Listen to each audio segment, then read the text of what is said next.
कुछ सीख लीजिए, राजनीति से ऊपर उठिए, यस डिफेंड मत कीजिए।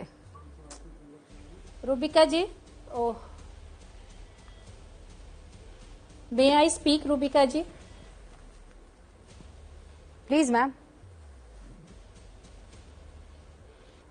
And may I expect your generosity of giving me a uninterrupted time space? Ma'am बोलिए बोलिए आप, लेकिन अगर रामचरितमानस के बारे में कुछ भी आप उल्टा सीधा बोलेंगी तो मैं आपको नहीं मौका दूंगी। बस मैं इतना क्लियर कर देती हूँ, बाकी आपको जो बात कहनी है कहिए, ये प्लेटफॉर्म आपके लिए है। मैं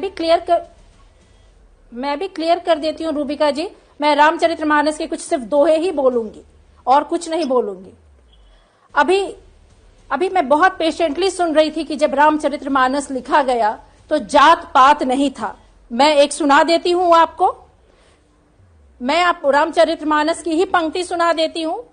जे बरंधानम तेली कुम्हार स्वपच किरात कोल कलवारा। तेली कुम्हार किरात कोल, इन जातियों का वर्णन है उसमें। तो मैं कैसे मान लूं, उस समय जात पात नहीं होता था। ये वर्ण व्यवस्था कर्म की भावनाओं को आहत पर आहत करते चली जा रही है। ये आपका फैशन होगा, ये आपका किरदार होगा, ये आपकी परवरिश होगी, लेकिन हम में से यहाँ बैठे किसी की ये परवरिश नहीं है, किसी की परवरिश नहीं। रूबिका जी, कितनी दफा पढ़ा आपने रामचरित? नहीं, मुझे ये बताइए, रामचरितमानस कितनी बार पढ़ी आपने? मैं रामचरितमानस के अगर 4608 चौपाइयां हैं, पढ़ी है आपने? का पंक्ति दोहराती हूँ तो आप सुनना नहीं चाहते? नहीं पढ़ी आपने? अभी आचार्य ने आपको दुरुस्त कर दिया है। क्यों नहीं सुन माते, ये महान ग्रंथ है, मैं भी मानती हूँ। नहीं, कैसे मानती है आप? महान ग्रंथ कैसे मानती है? गिव मी आप यहाँ, मैंने आपको पहले कह दिया था मैम, मैं आपको अनइंटरप्टेड वो वाला पल नहीं दूंगी जहां आप इस पवित्र ग्रंथ को बदनाम करने की कोशिश करेंगी।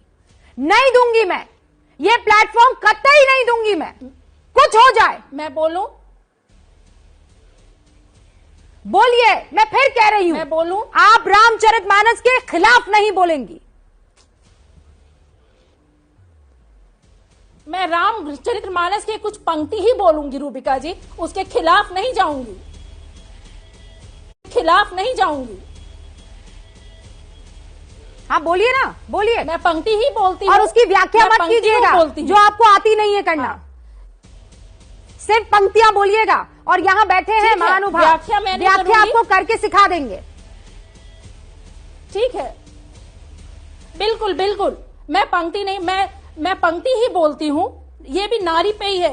एक तो तारन का मतलब बदल दिया गया, मैं फिर एक नारी पे ही पंक्ति बोलती हूँ। आप सुने रूबिका जी, नारी नारी मुई गृह संपत्ति मासी गुड़ मुहाई हुई संन्यासा, यानी कि नारी संपत्ति है। अगर नारी मर जाए तो पति दूसरी शादी कर ले, लेकिन अगर पति मर जाए तो नारी सर मुड़वा कर एक अंधेरे कोठरी में रह जाए। ये भी रामचरितमानस में ही लिखा है। रूबिका जी, आप सुनना चाहे या ना चाहे, ये रामचरितमानस के ही शब्द को मैं दोहरा रही हूँ। आरजेडी की प्रवक्ता होने के नाते बोल रही हूँ, ये कह रही हैं, मानस से निकाल के तो आप अगर सुन नहीं पा रही हैं, मैंने सुन लिया, इज्जा यादव सुन लिया मैंने। डिबेट ऑन दिस, नहीं, मैंने सुन लिया। तो आप ये कह रही हैं कि रामचरितमानस ये रामचरितमानस औरतों के खिलाफ है? हाँ, ये कह रही है ना आप?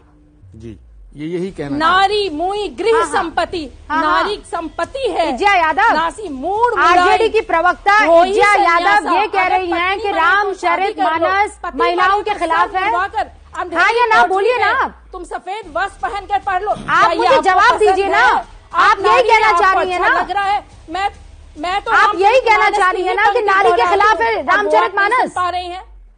मैं आपको बहुत से ऐसे ग्रंथों के बहुत से ऐसे फ्रेजेस और बहुत से ऐसे वर्सेस ला दूंगी, and I challenge you Itza Yadav, आप उन पर कुछ नहीं कह पाएंगी। वो प्रसंग कौन सा है?